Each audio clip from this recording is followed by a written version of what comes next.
Hi, everyone. We're going to get started. My name is Juliana Santivero. I'm a senior analyst on the bank cards and lending team here at Corporate Insight and been here about 3 years. Here is an overview of what we'll be discussing today. Please, if you wouldn't mind just holding all your questions until the end, there's a little Q&A box that you can enter in your questions. And as a note, we'll be sending out a copy of these slides and a recording of the session in the next few days. First, we will discuss the experience benchmark for our credit card monitor. For those of you who are unfamiliar with our research, Corporate Insight reviews digital experiences pre and post login, otherwise known as public and authenticated experiences. The annual experience benchmark mostly assesses the authenticated experience for consumer credit card holders on websites and mobile apps. These resulting reports help our clients to understand where they rank among competitors and understand the competitive landscape in general. We also supply screenshots and descriptions from top competitors in different areas, which help our clients to support and drive their product roadmaps. We have to offer syndicated or off-the-shelf versions of the reports, as well as custom reports with an even higher level of detail. Here's a quick snapshot of the topics covered in the experience benchmark.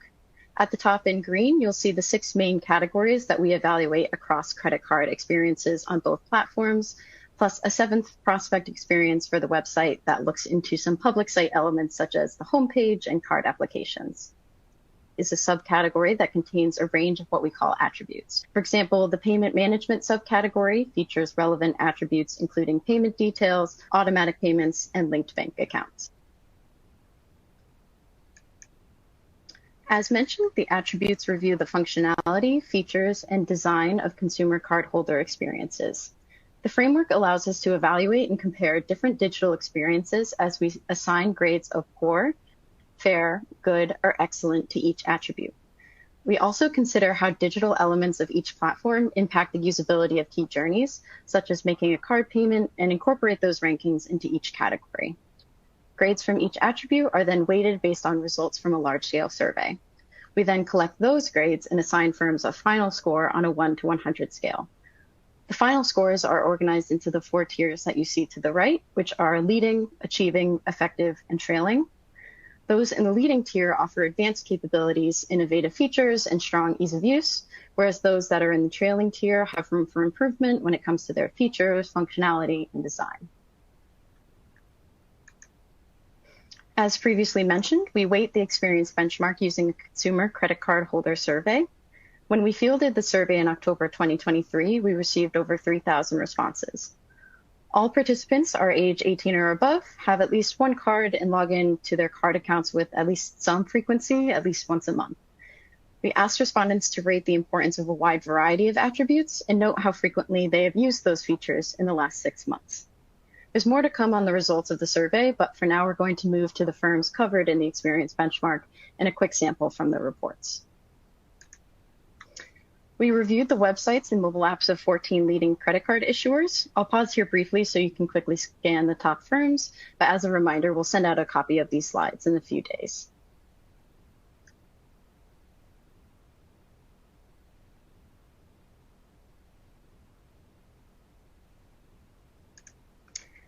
Here is a sample of the overall ranking slide in each report. This version is of the website, though we'll also look at the mobile app. As you can see, the top 3 firms were very close in score, with Citi just taking the lead in the leading tier due to its strong performance across the board, receiving no lower than 5th in any category. Most firms fall into the achieving tier, signaling that firms generally provide strong core experiences in areas like account information or card servicing, but maybe have more room for improvement in supplemental areas like rewards and support that can help them stand out among competitors. The mobile overall rankings are similar with the same top 5 firms, but as you can see, no firm reached the leading tier. This means that credit card mobile apps still have meaningful room for improvement. Lower performing firms can bolster their ratings by improving their core card results. Now we're going to look at a small sample of what a category review would look like, specifically for mobile apps in the most important category overall, account information. As seen in the framework overview, we divided the account information category into 6 subcategories with dozens of attributes. Account details is the most important subcategory that covers important information like balance, card, and reward details. This category generally evaluates the breadth and depth of details, transaction history, search and filter options, and personal finance management tools like spending and credit score analysis. Most firms perform well in this category, with the coverage set average being higher than all other categories. Chase in particular outpaces the competition with robust transaction and account details, which we'll look at in the next slide. As mentioned, Chase earns high marks for its strong summary dashboards. The firm does well to display key details by default so that users can still see other important actions like that pay card button or their transaction history. The summary section expands to reveal comprehensive account details.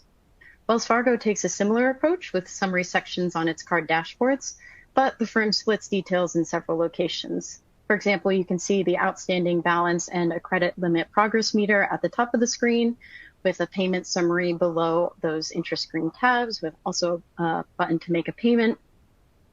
And more account details are on the Account Details tab, separated out into sections. Also within account information, we review personal finance management tools for credit scores. Capital One stands out for its comprehensive slide-up interface, findable via home screen tile that lists the user's current score and when it was last updated. Notably, Capital One is one of the only firms that refreshes the credit score upon user's request. The slide-up contains several tabs that offer information regarding the factors that impact the user's scores, relevant simulator and goal tools, and the firm's free identity monitoring service. Notably, the firm not only provides a general simulator, but also individual simulators for each factor, allowing users to see how their current score will change just one factor at a time. This was just a small preview of the reports, as each category has a ranking slide followed by 3 to 4 best practices from firms that perform well. Now we're going to take a closer look at the results of the survey that we use to weight the experience benchmark. As previously stated, we received over 3,000 responses to last year's annual survey. Respondents are 18 and over, have at least one credit card, and log in at least once a month. We asked respondents to rate the importance of digital features on a scale of not at all to extremely important. You may hear me reference top 2 box importance ratings, meaning the combined total of those that answered a feature is very or extremely important. Here is a brief overview of the demographics for respondents. On the right is a glance at the website demographics specifically. Generally speaking, we combine the baby boomer and silent generation, but separated out Gen X respondents. We also consider how annual household income impacts preferences and behaviors. We also separated out respondents based on the platform that they primarily use, websites and mobile apps. Younger generations generally prefer the mobile app, with about 65% of all millennial and Gen Z respondents preferring to use the mobile app. Conversely, website users were primarily in the boomer generation, and other generations were a little more evenly split. Notably, mobile app users also tend to log in more frequently, which might be due to the fact that mobile users obviously have access to the platform more often than, say, a desktop site user. But it's still notable with a 13 percentage point difference between the website and mobile app users that log in every day versus a 9% percentage point difference between those who log in once a week. Overall, satisfaction rates were high between both platforms, with the vast majority of respondents being extremely or at least somewhat satisfied. The only slight difference between generations appears with website users, as 60% of boomers report extreme satisfaction compared to just 48 and 47 of Gen X and Millennial and Gen Z, respectively. When it comes to digital feature importance, users on both platforms generally agree on the top 4 most important attributes. These features fall into account information and security areas, as the most important features are card balance information, security alerts, homepage and screen payment details, and disputing a transaction. Other ratings are generally close between platforms, with mobile users placing slightly higher importance on time-sensitive features like checking the status of dispute or locking their card. When it comes to the usage of features in the last 6 months, users of both platforms are generally aligned with slight platform differences on select items. More website users place top two box importance on viewing account statements, as well as reward and balance information, whereas more mobile app users place top two box importance on payment features like history and immediate card payments. Notably, larger portions of mobile app users and younger generations place top two box importance on personal finance management tools like spending and credit score analysis. There's a little over a 10 percentage point difference between website and mobile app users when it comes to credit score factors and simulators, spending analysis, and multi-goal planning. Similarly, the percentage of Millennial and Gen Z respondents nearly double the percentage of boomers who place top two box importance on the same features. This may be due to consumer behavior, with younger generations possibly having opened a card more recently and maybe being in a different place in their financial life cycle.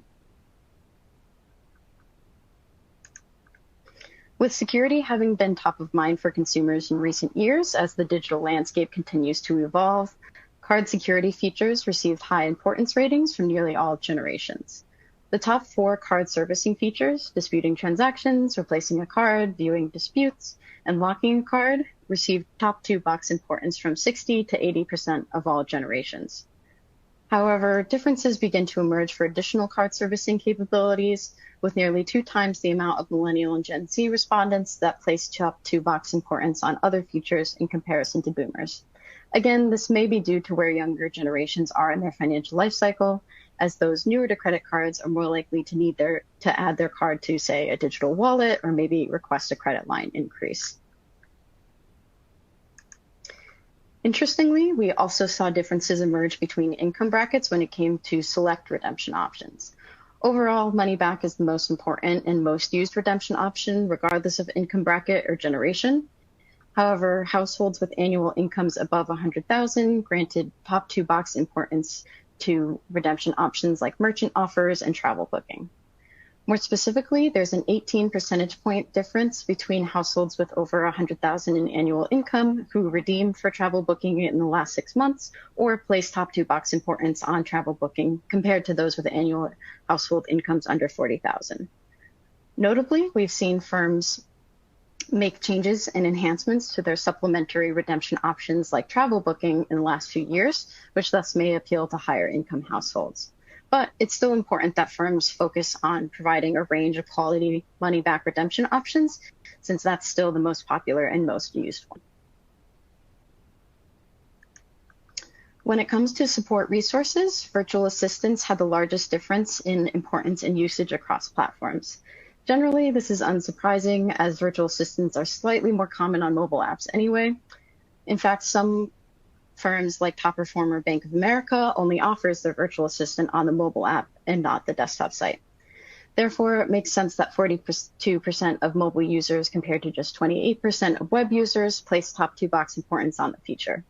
But it's still important to note that only 50% of the virtual assistants in the experience benchmark received a good or an excellent regardless of platform, demonstrating that several competitors still have room for improvement when it comes to this support option, particularly with the push towards generative AI. In summary, when it comes to the experience benchmark, leaders in the industry excel in key aspects of the digital experience, including transactions, payments, and disputes. Mobile apps have the most room for improvement in essential aspects of the digital experience and supplementary ones like rewards and more specifically support. From the survey, we learned that satisfaction is generally high regardless of platform, with only a slight generational differences for website users. Younger generations generally favor mobile apps and, likely due to where they are in the financial life cycle, place high value on credit score and spending analysis tools. Essentially, firms can appeal to different groups by expanding and enhancing key features, as well as adding more innovative experiences, for example, travel booking for high-income households. Before I open up the floor for QA, I just wanted to say a big thank you to my team for all the hard work that they put into these reports, and also thank you all so much for your time. I love talking about this research, so I'm really looking forward to your questions. Looks like we got one. Are there any firms that have a virtual assistant available on the mobile app, but not on the website? Yes, there are two other firms in the coverage set that only provide a virtual assistant on the mobile app, Chase and TD Bank, though it is important to note that TD's does have a chatbot available, but just on the public site for desktop. Let's see, and it looks like we got a question about security alerts, that a lot of firms send security alerts automatically, so what makes a firm better at security alerts than another one? Let's see. So when it comes to security alerts, generally speaking, we do know that some firms send these automatically, though we try and reward firms that at least indicate when this is available to users. Sometimes that can just give people peace of mind, especially because security is so sensitive. And with the drive to digital, as we've seen in the past couple of years, security alerts in particular have become really, really important. And it looks like there is a follow-up to the virtual assistant question. With your grading criteria, did you consider usability, or was it more of a measure of which apps offer the most capability? We did consider usability. Each of the categories, or most of the categories, I should say, had an ease of use subcategory where we looked at the findability and usability of key journeys. Okay, it looks like there is that follow-up to the VA question. Why would a firm make a virtual assistant available on one platform or another? That is an excellent question. It depends on the audience of the virtual assistant, or of the app, I should say. And sometimes we see more robust features and different servicing options on the mobile app. Sometimes that's due to behavioral or digital preferences. It's a little bit difficult to say without knowing more about the firm. And another question about virtual assistants in the world of AIs and VAs. Will there be another reason for live chat or customer service email? That's a great question. We've actually done a lot of research in this area, not just for the experience benchmark, but something that we found is there are still people who just prefer to talk to a person, whether that be via phone, which is quite common, as well as through secure message or email. So that can still be an important avenue for those kinds of customers, as well as some people have had bad experiences with virtual assistants in the past, or maybe don't think that they can handle complex requests. So the more that that technology advances, we might see changes there, but it's just an area that we're watching at this point in time. And looks like we've got another question. How important is rewards redemption to the digital experience? Rewards is definitely very important to the credit card experience. It's not quite as important according to our survey as, say, like transaction history or payments, but it's definitely still important and is one of the primary reasons why a user might open a card. So the reward redemption experience being straightforward and easy to use is incredibly important. We have another question. Do you do these benchmarks and surveys for other financial products or just credit cards? We do these for other monitors as well. We're actually working on one for our team, which is for the bank monitor that will be out at the end of June. So it's pretty similar to the credit card monitor with a different coverage set and obviously different criteria for a different industry. And we also have them for a few of our other teams as well. I think brokerage is the one coming out at the end of May. We have another question. Are there any fintechs that card issuers should be looking for emerging best practices in digital? That's a great question. We, in our other reporting, not necessarily for this experience benchmark, have looked at other fintechs. Ones that come up frequently are PayPal, Venmo, SoFi. Those are a little bit bigger, but just in terms of features and functionality and how they measure up to incumbent firms, those are the ones we are generally drawn towards. But there's Rocket Money and other apps that have similar functionality or do really well in a specific area that we sometimes look to for inspiration. And another question for the survey, did you look at only card holders for the firms covered in this report, or did you look at card holders from other firms? Another great question. We did ask users what bank they currently bank with, and there were users who bank with firms outside of the coverage set, though we found that a large number of them were within some of the top firms in the coverage set for this report. Got one question, and feel free to type any more. Happy to answer any questions regarding this reporting. Can you say a little bit more about the relationship between the survey results and the weights for the grades? Absolutely. So the survey results, we take a collection of those and then use that to inform the weights of not only the categories, but as well as the subcategories and attributes to make sure that these are aligning with consumer preferences and behaviors. I'll give another minute or two for questions. Just want to make sure that everyone has a chance to ask anything, but if not, then we'll wrap it up and give everyone a few minutes back in their day. All right, perfect. Thanks, everyone. I appreciate your time and happy to answer any follow-up questions as needed. Have a great rest of your day.